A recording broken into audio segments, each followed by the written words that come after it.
کہ اسی طرح سے قوم کے لوگوں سے انہوں نے بغاوت کی ہے یا قوم کے خلاف ہو گئے اس اعتبار سے. اور ابراہیم علیہ السلام کی دعوت کے تعلق سے بھی اس نے سن رکھی تھی کہ یہ دعوت دیتا ہے. کہا تمہارا رب کون ہے, تمہارا رب, اپنے رب کا تعارف پیش کرو. چنانچہ ابراہیم علیہ السلام نے تعارف پیش کیا, اللہ رب العالمین کا تعارف پیش کیا.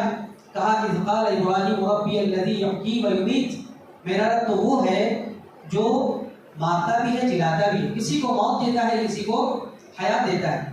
تو اس نے نمرود نے کہا یہ کون سی بڑی بات ہے, یہ تو میں بھی کر سکتا ہوں. چنانچہ دو لوگوں کے تعلق سے جن کے بارے میں فیصلہ ہو چکا تھا موت کا بلایا, اور ایک سے کہا اس کو سولی پر چڑھا دو, اس کو قتل کر دو, اور ایک سے کہا, ایک کے بارے میں کہا اس کو چھوڑو, اور کہا دیکھو میں نے ایک کو مان دیا اور ایک کو زندہ چھوڑ دیا. بے وقوفانہ عمل اس نے کیا. لیکن ابراہیم علیہ السلام ان چیزوں میں نہیں پڑ رہے تھے کہ کیا ہے, یہ تو ایسا نہیں ہے, اللہ رب العالمین کا مارنا اور جلانا الگ ہے, ان تمام چیزوں میں نہیں پڑے, بلکہ الزامی جواب دیا, اور ایک ایسا جواب دیا یا ایسا اس سے مطالبہ کیا جو صرف رب ہی کر سکتا ہے. یعنی یہ چیزوں کا بھی رب ہی مالک ہے, لیکن اس کو عاجز کرنے کے لیے ابراہیم علیہ السلام نے کہا, اور ایسا کبھی کبھی کرنا پڑتا ہے.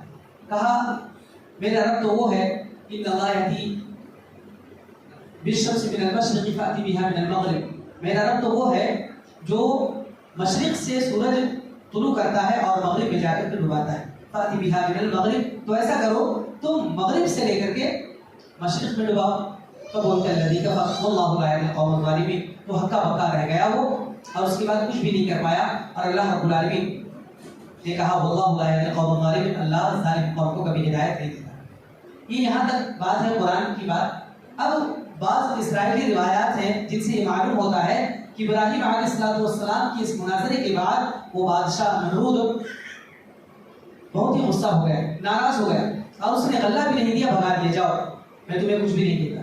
چنانچہ ابراہیم علیہ السلام گھر ایسے ہی لوٹ رہے تھے. پھر کہا کہ ایسی میں لوٹوں تو گھر میں کیا حال ہوگا, کچھ بھی تو لے کے جانا چاہیے, لیکن کچھ تھا نہیں. تو جو بوری لے کر کے آئے تھے جہاں جس کے اندر غلہ وہ لے کر کے جاتے, اس میں اینٹیں بھر لی. ابراہیم علیہ السلام نے اینٹیں بھر لی, اللہ رب العالمین پر بھروسہ کرتی اسرائیلی روایات ہے. اور جا کر کے کنارے, اپنے گھر کے کنارے سائڈ میں رکھ دیا, اور اس کے بعد سو گئے. جب اٹھا انہوں نے تو دیکھا کہ ان کی بیوی سارہ علیہ السلام بنا رہی, بہت ساری ڈشیں انہوں نے تیار کر رکھی. اس کے بعد وہ بالکل تعجب سے دیکھا اور پوچھا یہ کیا ہے, یہ ساری چیزیں کہاں سے, کس نے بھیجائی؟ تو کہا آپ جو بوری لے کر کے آئے تھے, آپ جو غلہ لے کر کے آئے تھے, انہیں چیزوں سے میں نے یہ تیار کیا ہے. تو اسی وقت اللہ رب العالمین کا شکر ادا کرتے ہیں. اور بعض روایتوں کے مطابق اسی وقت ابراہیم علیہ السلام کا لقب حنیف پڑتا ہے, یعنی سب سے کٹ کر صرف اللہ پر بھروسہ کرنے والے. لیکن یہ اسرائیلی روایت ہے. بہرحال اس کے بعد یہ دیکھیں بیوی نے ایسا کیا کہ وہ سوئے ہوئے ہیں, تو چیز لائے, جو بھی چیز لائی تھی ابراہیم علیہ السلام نے ان سے تیار کر دیا. یہ بھی ایک بیوی کا رویہ ہوتا ہے, سلوک ہوتا ہے. یہی ہونا چاہیے کہ خاموشی کے ساتھ شوہر تھک کر آیا ہے تو جیسے ہوشیار ہو, اس کو ایسی لذت والی چیزیں ملنی چاہیے, ایسی بول بولے کہ اس سے خوش ہو جائے. تو اس کے بعد ابراہیم علیہ السلام, اور چونکہ وہاں دار کرنے والی نہیں تھی, دعوت قبول کرنے والے لوگ نہیں تھے, تو وہاں سے اللہ کے حکم سے ابراہیم علیہ السلام اور سارہ علیہ السلام ملک شام کی طرف ہجرت کر جاتے.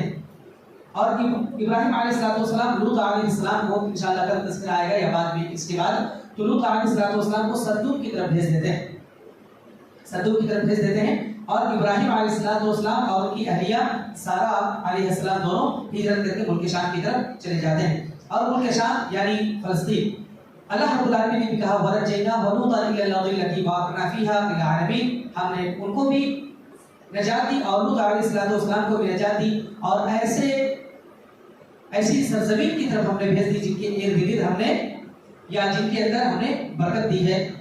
تو اکثر مفسرین کے نزدیک یہ ملک شام ہے. دوران سفر پھر ایک واقعہ پیش آتا ہے جو ایک بادشاہ جابر الظالم, جیسا کہ صحیح بخاری اور مسلم کی روایت ہے, جس کا تھوڑا سا حصہ کل بھی پیش کیا گیا تھا. یعنی تین جھوٹ والا تذکرہ، جہاں پر ابراہیم علیہ السلام نے ایک مرتبہ کہا تھا کہ میں بیمار ہوں، ایک مرتبہ کہا تھا کہ بت توڑنے والے یہی میں نے نہیں توڑا ہے مثال کے طور پر، اور تیسری بات جب بادشاہ کے پاس گئے تو اپنی اہلیہ کے بارے میں کہا یہ میری بہن۔ تو بہرحال وہاں سے سفر کے دوران ایک ایسے جابر و ظالم بادشاہ کے پاس سے گزر ہوا جس کی حکومت جہاں تک تھی وہاں تک کیا کرتا تھا، کسی خوبصورت لڑکی کو دیکھ کر، عورت کو دیکھ کر کے وہ اس پر گندی نگاہ رکھتا اور غلط اس کے ساتھ رویہ اختیار کرتا۔ چنانچہ اس کے کارندوں نے بتایا کہ ایک شخص ہے اور اس کے ساتھ ایک خوبصورت عورت ہے، چنانچہ بلا بھیجو۔ ابراہیم علیہ السلام سے پوچھا کیا ہے، کون ہے؟ کہا یہ میری بہن، یہ میری بہن۔ اور بہن کیوں کہا، بعض مفسرین نے وہ بھی ذکر کیا ہے کہ بیوی کہے تب بھی اور بہن کہے تب بھی ظلم تو کرے گا، لیکن بات یہ ہے وہ اگر بادشاہ سنتا کہ اس کا شوہر ہے تو وہ فوراً اس کو قتل کر دیتا اور زیادہ اذیت دیتا، زیادہ تکلیف دیتا، اس لیے ابراہیم علیہ السلام نے کہا یہ میری بہن ہے۔ اس کے بعد سارہ علیہ السلام کے پاس کہا ابراہیم علیہ السلام نے میں نے اسے کہہ دیا ہے، میں نے بادشاہ سے کہہ دیا ہے کہ تم میری بہن ہو، لہٰذا جب تم سے پوچھے تو کہہ دینا میری بہن ہو، کیونکہ روئی زمین پر تمہارے اور میرے علاوہ یہاں پر کوئی بھی دوسرا مومن نہیں ہے، اس اعتبار سے ہم دونوں بھائی ہیں، اخوت و بھائی چارے۔ اور یقیناً جو اسلام کا رشتہ ہوتا ہے، جو عقیدے کا رشتہ ہے، جو توحید کا رشتہ ہے، یہ تمام رشتوں سے بڑھ کر ہے۔ اس کے بارے میں بھی اللہ کے رسول صلی اللہ علیہ وسلم نے بیان فرمایا، یہ بھی ابراہیم علیہ السلام نے ظاہری طور پر جھوٹ کہا تھا۔ اسی طرح سے بعض روایتوں سے، اسرائیلی روایت سے معلوم ہوتا ہے کہ یوسف علیہ السلام کو آدھا حسن دیا گیا، جو بھی حسن ہے، جو بھی خوبصورتی ہے، جمال ہے، ابراہیم علیہ السلام کو آدھا حسن دیا گیا تھا اور آدھا حسن یوسف علیہ السلام کی ماں کو یعنی سارہ علیہ السلام کو دیا گیا تھا۔ وہ کیسے؟ یوسف علیہ السلام کے والد ہیں یعقوب علیہ السلام، یعقوب علیہ السلام کے والد ہیں اسحاق علیہ السلام، اور اسحاق علیہ السلام یہ سارہ علیہ السلام کے فرزند ہیں، لہٰذا یہ اسرائیلی روایت کے مطابق ہی ہے۔ اسی طرح سے جب وہ بادشاہ نے سارہ علیہ السلام کو اپنے پاس بلایا تو کہا اتنی خوبصورت ہے، اتنی جمیل ہے، اس کے ساتھ غلط طریقے سے بڑھنا چاہا، ہاتھ بڑھایا، جیسا کہ صحیح بخاری اور مسلم کی روایت ہے کہ وہ بڑھنا چاہا تو اللہ رب العالمین نے اس کو پکڑ لیا، بادشاہ کو پکڑ لیا کہ وہ ہل بھی نہ سکا، اور ایسا لگا کہ مجھے جکڑا جا رہا ہے۔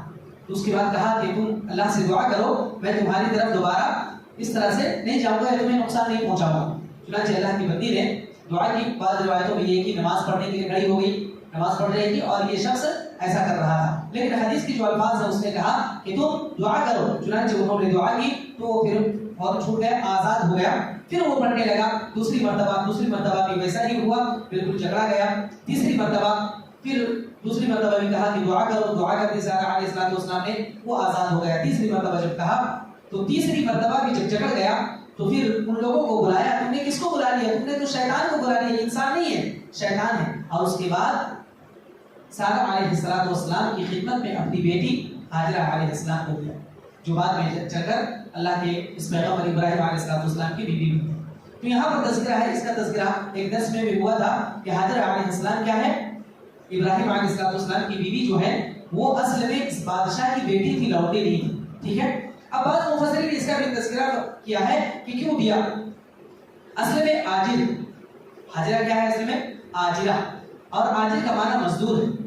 اصل میں عاجل کا معنی مزدور ہے اور عاجلہ کا معنی مزدور عورت۔ چنانچہ انہوں نے سارہ علیہ السلام کے لیے ان کو دے دیا تھا، ہاجرہ علیہ السلام کو دے دیا تھا کہ آپ اس کی خدمت کرو۔ اور ایک روایت کے مطابق جب کاتب گئے تھے سارہ علیہ السلام کو بلانے کہ چلو بادشاہ بلا رہے ہیں، تو اس وقت سارہ علیہ السلام ابراہیم علیہ السلام کے لیے کچھ کام کر رہی تھی، کچھ بنا رہی تھی، جو آ کر کے بادشاہ کو بتایا گیا۔ تو پھر بادشاہ نے اس موقع پر کہا کہ اتنی خوبصورت ہو کر کے، اتنی مقدس ہو کر، اتنی پاکیزہ عورت خود کیوں کام کرے، بلکہ اس کے لیے ایک میں مزدور دے دیتا ہوں۔ چنانچہ ہاجرہ علیہ السلام کو دے دیا۔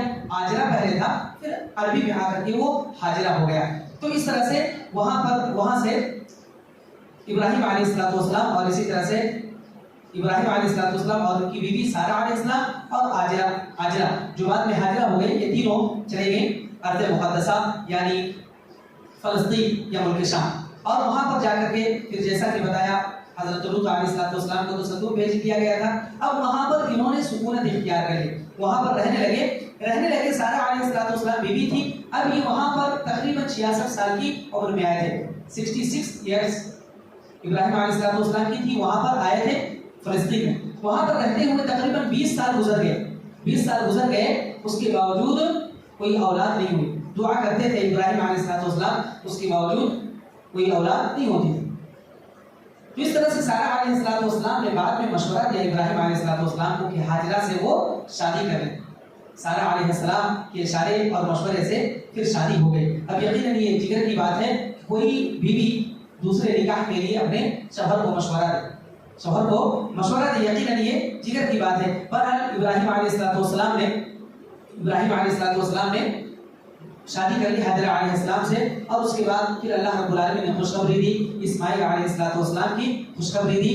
اور جن سے بہت زیادہ محبت کرتے تھے ابراہیم علیہ السلام، ان کے ساتھ کھیلتے تھے. اور اس طرح سے آنکھوں کی ٹھنڈک، اولاد تو آنکھوں کی ٹھنڈک ہوتی ہے، لیکن اسماعیل علیہ السلام چونکہ بعد میں نبی بنائے جانے والے تھے، اس لیے بھی ان سے زیادہ لگاؤ تھا.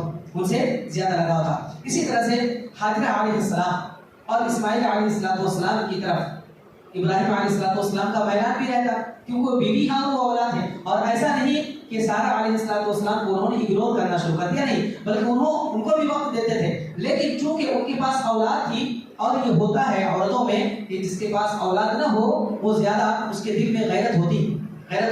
چنانچہ ایک روایت کے مطابق سارہ علیہ السلام نے کہا اب مجھ سے دیکھا نہیں جاتا، آپ اس بیوی کو اور اس بچے کو لے جا کر کے دور چھوڑائیے. لیکن بعض روایتوں میں بھی ہے کہ اللہ کے حکم سے سارہ علیہ السلام نے کچھ کہا نہیں تھا. غیرت تو آتی تھی، لیکن ابراہیم علیہ السلام کو اللہ رب العالمین نے حکم دیا تھا. اللہ رب العالمین کی طرف سے یہ حکم تھا، مطالبہ تھا کہ قربانی کے طور پر اپنی بیوی حاجرہ کو اور اسماعیل علیہ السلام کو جو ابھی بچے تھے دونوں کو لے جا کر کے بے آب و گیا میدان میں چھوڑ دیں، یعنی مکہ میں، جو ابھی تک کچھ پانی دانا کچھ بھی وہاں پر نہیں تھا.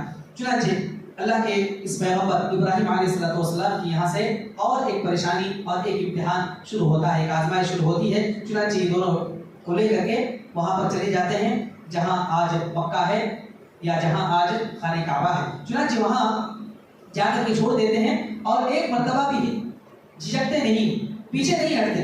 اور یہی وفا شعاروں کا ہوتا ہے. اسی لیے ابراہیم علیہ السلام کو اللہ رب العالمین نے کئی تذکرہ کیا ہے، تو ایک تذکرہ یہ بھی ہے، ایک خوبی یہ بھی بیان کی ہے، وَإِبْرَاهِيمَ الَّذِي وَفَّى. اس ابراہیم کو یاد کرو جنہوں نے اپنے تمام وعدوں کو پورا کیا. وفا شعار تھے.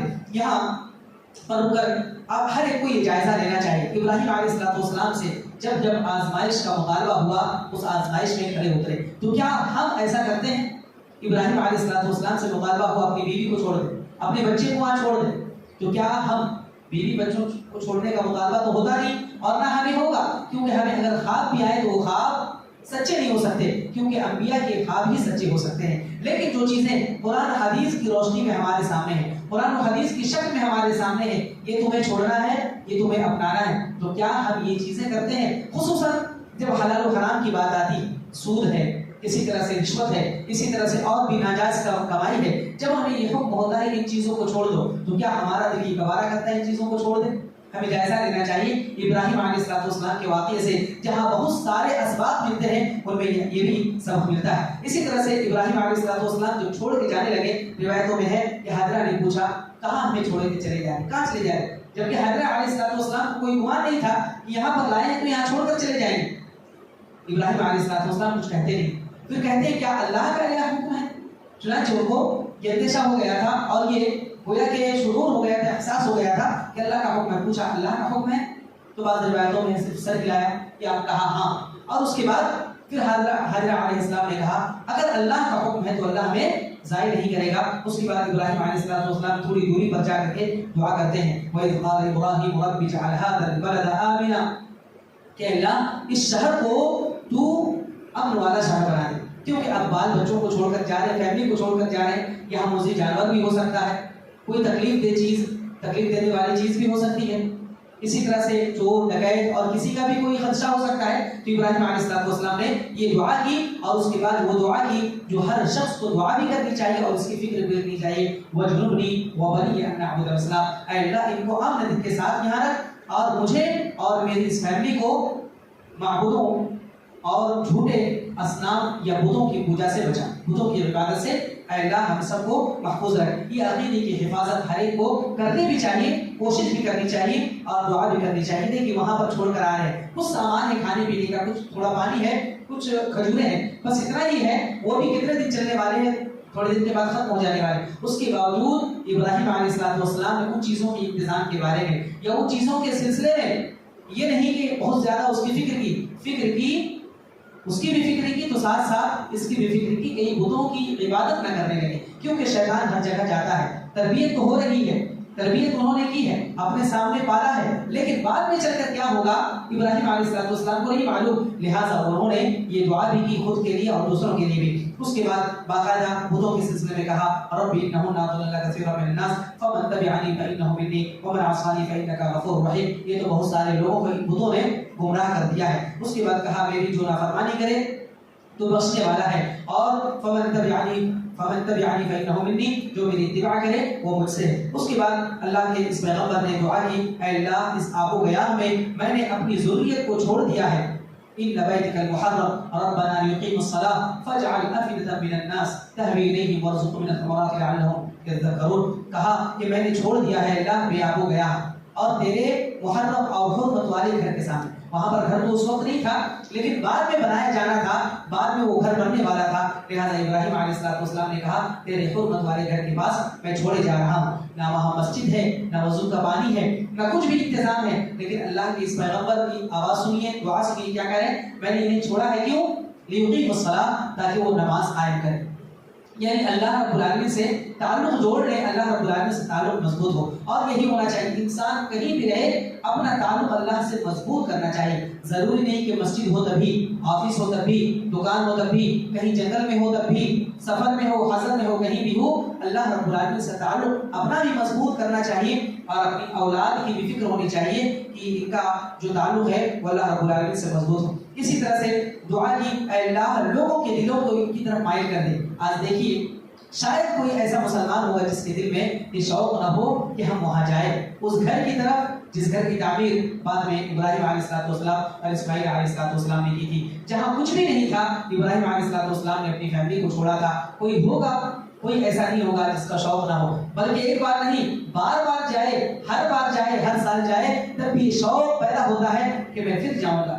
اس کے لیے پیسے اکٹھے، حلال کمائی جو ادھر ادھر سے لوگ کرتے ہیں، مزدوری کر کے، مشقت کر کے، محنت کر کے کماتے ہیں، اس حلال پیسے اور اس محنت کی کمائی کو لگا کر کے خرچ کر کے وہاں جانے کا ایک دیدار کا یہ شوق ہوتا ہے، جذبہ ہوتا ہے۔ تو اللہ کے اس پیغمبر کی دعا کی اللہ لوگوں کے دلوں کو اس کی طرف موت آج ہوتا بھی نہیں، بلکہ مسلمان تو مسلمان، غیر مسلمین بھی بہت سارے جذبہ رکھتے ہیں، شوق رکھتے ہیں کہ ایک نگاہ، ایک بار جانے کی پرمیشن مجھے مل جائے، اجازت مل جائے۔ تو اللہ کے اس پیغمبر کی دعا تھی۔ اسی طرح سے یہ دعا بھی کی تھی وَارْزُقْهُم مِّنَ الثَّمَرَاتِ لَعَلَّهُمْ يَشْكُرُونَ، اے اللہ ان کو تو رزق سے عطا کر، ثمرات پھلوں سے نواز دے۔ اور آج دیکھ لیں کوئی بھی موسم ہو، کوئی بھی سیزن ہو، ہر پھل الحمدللہ وہاں اللہ رب العالمین نے وہاں پر میسر کر رکھا ہے، ہر پھل ہر موسم میں وہاں پہ مل جاتا ہے۔ اس کے بعد اور بھی دعائیں کی، انشاءاللہ بعد میں اس کا تذکرہ ہوگا۔ اس کے بعد ابراہیم علیہ السلام کے جانے کے بعد ساری چیزیں ختم ہو گئی، کچھ دن کا کھانا پانی تھا، اور اللہ کے اس پیغمبر کے جانے کے بعد ساری چیزیں ختم ہو گئی۔ تو اس کے بعد جب اسماعیل علیہ السلام رونے لگے بھوک سے، پیاس سے، تو اس کے بعد کچھ ہے نہیں، حضرت علیہ السلام کے پاس کیا کریں گی؟ تو دیکھنے لگی ادھر ادھر کہ کوئی ہو، قافلہ آ رہا ہو، کوئی چیز مل جائے کھانے کی پینے کی، کہیں پہ پانی نظر آ جائے، چنانچہ وہ دوڑتے ہوئے صفا کی طرف چلی گئی۔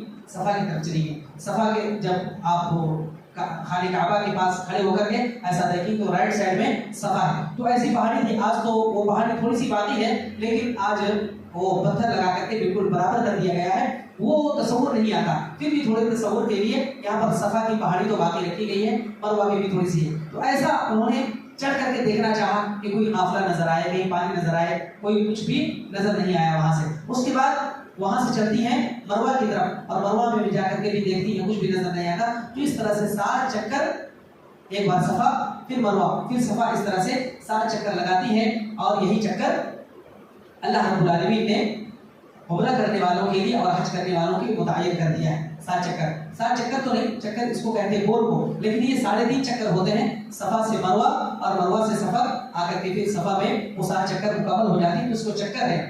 تو بعض لوگ کیا کرتے ہیں، چکر ایسے گول لگاتے ہیں.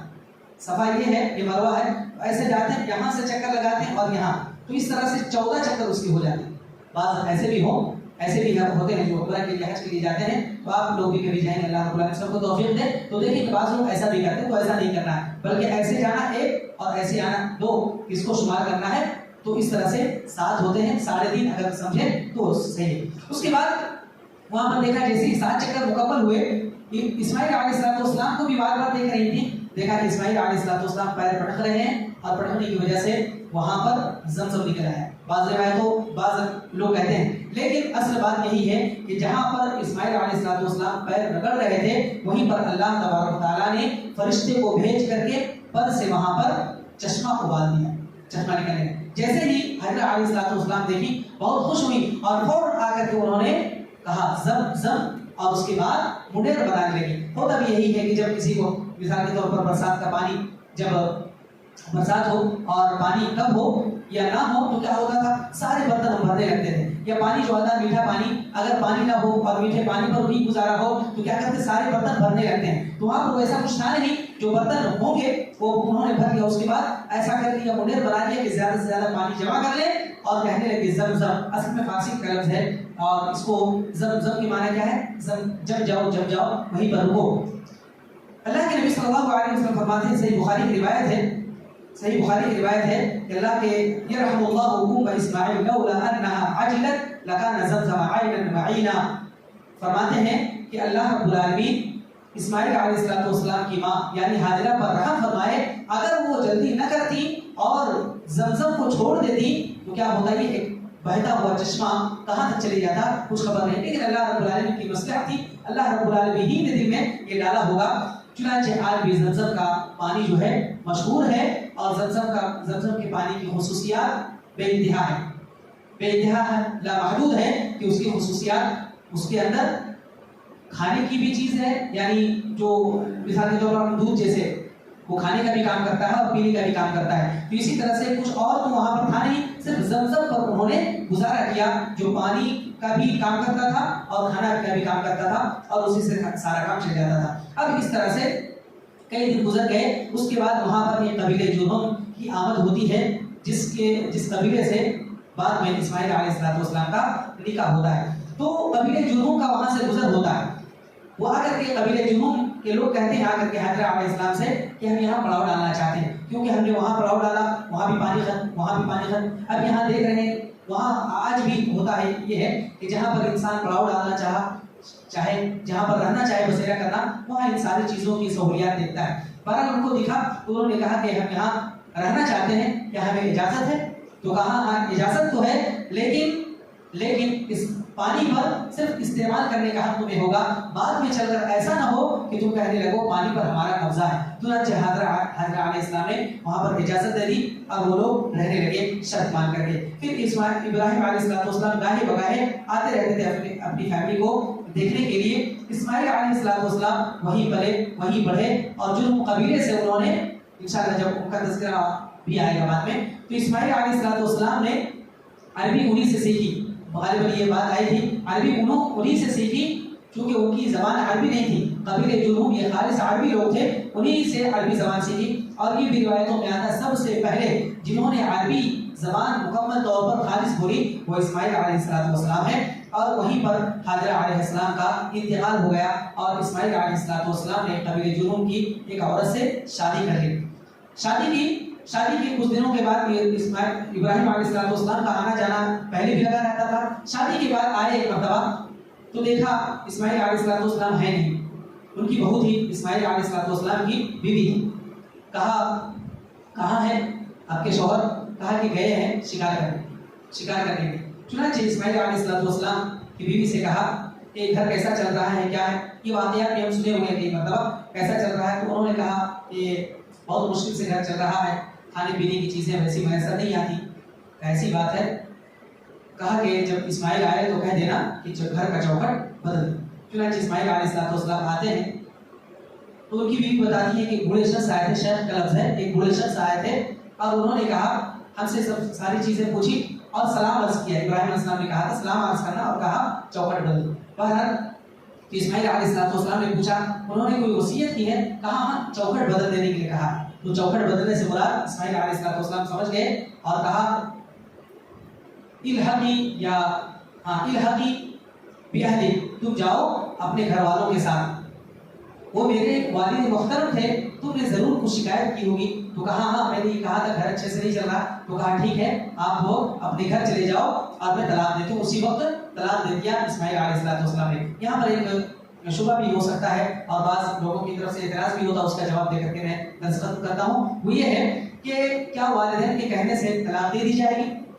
طلاق دے دی جائے گی یا نہیں دی جائے گی؟ اسماعیل علیہ السلام کے اس واقعے سے لگتا ہے طلاق دے دینی چاہیے۔ تو اس میں دو چیزیں ہیں، ایک تو یہ کہ واقعی اگر شرعی عذر ہو، اگر واقعی اللہ رب العالمین کی نافرمانی یا اللہ رب العالمین کی ایسی نافرمانی ہو جس کا کوئی خمیازہ نہیں ہو سکتا، جس کی بھرپائی نہیں ہو سکتی، مثال کے لوگ بے پردہ عورت ہو یا اسی طرح سے اللہ کی نافرمانی اس طور پر کر رہی ہو، شرک بدعات وغیرہ میں ملوث ہو، تو اگر والدین کہیں تو ایسے وقت میں طلاق دینا واجب ہے، ضروری ہے، طلاق دے دینا چاہیے والدین کی اطاعت کرتے ہوئے۔ اور اگر کوئی دنیاوی مسئلہ ہے اور والدین کہیں نہیں یہ کیا ہے صحیح سے کام نہیں کرتی، یا اسی طرح سے کپڑے بہت مہنگے پہنتی ہے، یا اسی طرح سے اپنی اولاد کو مارتی ہے، یا اور اس طرح سے کوئی غیر شرعی عذر ہو، والدین کہیں طلاق دے دے تو طلاق دینے کی ضرورت نہیں ہے۔ آج ہمارے معاشرے میں یہ افراط و تفریط کا ماحول ہے، والدین کی اطاعت میں کچھ لوگ ایسے ہیں کہ بالکل اندھے ہو جاتے ہیں، دنیاوی معاملات پر بھی طلاق ہو جاتی ہے، اور کہیں ایسا ہے کہ دینی معاملے میں شرک بدعات تمام چیزیں ہوتی رہتی ہیں، اس کے باوجود والدین کی اصرار پر بھی والدین کو چھوڑ سکتے ہیں لیکن بیوی کو نہیں چھوڑ سکتے۔ یہ دونوں چیزیں تھیں۔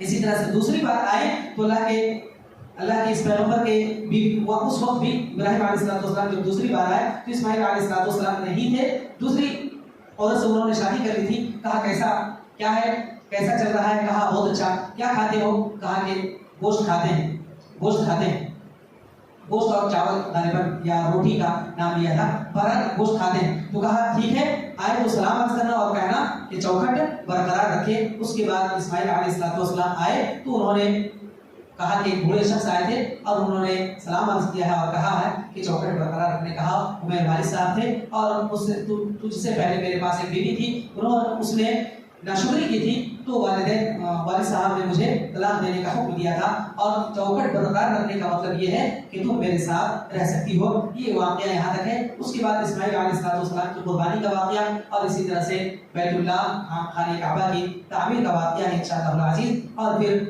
ساری چیزوں سے ابراہیم علیہ السلام کے واقعے سے ہمیں کیا سبق ملتا ہے انشاءاللہ العزیز ہم آئندہ درس میں دیکھیں گے، اور امید ہے کہ آئندہ درس میں یہ چیزیں ختم ہو جائیں گی اور انشاءاللہ لوط علیہ السلام کے تعلق سے بھی تھوڑی کچھ معلومات انشاءاللہ ہم جان لیں گے اگلے درس میں۔ اللہ تبارک و تعالیٰ سے دعا ہے رب کریم ہم تمام لوگوں کو ابراہیم علیہ السلام کو اسوہ بنانے اور نبی کریم صلی اللہ علیہ وسلم کی اتباع کرنے کی پوری زندگی توفیق عطا فرما، اور اس سے جو بھی سبق ہمیں ملتے ہیں ان سبق کو اپنی زندگی میں لانے اور اس کو سمجھتے ہوئے اپنی زندگی کو اسی نہج پر ڈالنے کی توفیق عطا فرما، آمین یا رب العالمین۔ سبحانک اللہم و بحمدک اشہد ان لا